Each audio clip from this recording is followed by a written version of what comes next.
Un an après la cérémonie d'ouverture des JO de Paris, Daphné Burki a revécu un moment chargé d'émotions dans On refait la télé sur RTL ce samedi 21 juin. Invitée par Éric Dussart, la journaliste est revenue, la gorge serrée, sur cette soirée si particulière.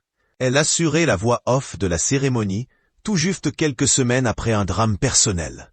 Je pense très fort à l'équipe, à Thomas Joly. J'ai un grand message à tirer au bout. Je voudrais les remercier pour leur confiance. Elle poursuivait avec une dédicace bouleversante il y a un an. À mes enfants, à ma famille, à mes amis, et une spéciale dédicace à David. C'était pour toi.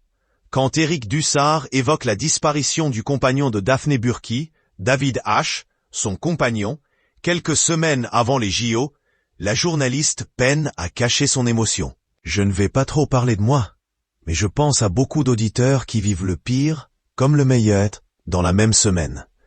Elle avoue que ni elle, ni l'équipe n'ont pu revoir la cérémonie. C'est compliqué pour moi d'entendre ces enregistrements.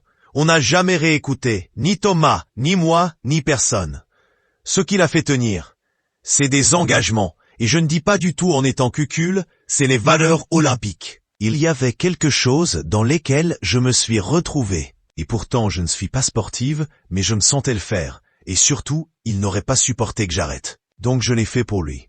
Daphné Burki partageait la vie de David H., photographe et réalisateur. En avril 2024, il est décédé subitement à 42 ans. Très discret dans les médias, il était le père de leurs 2 filles. Sur son compte Instagram, elle lui avait rendu hommage peu après sa disparition. Mon amour, je t'aime de toute mon âme. Tu resteras ma lumière. Et si Daphné Burki a trouvé la force d'assurer son rôle ce soir-là, c'est aussi pour lui.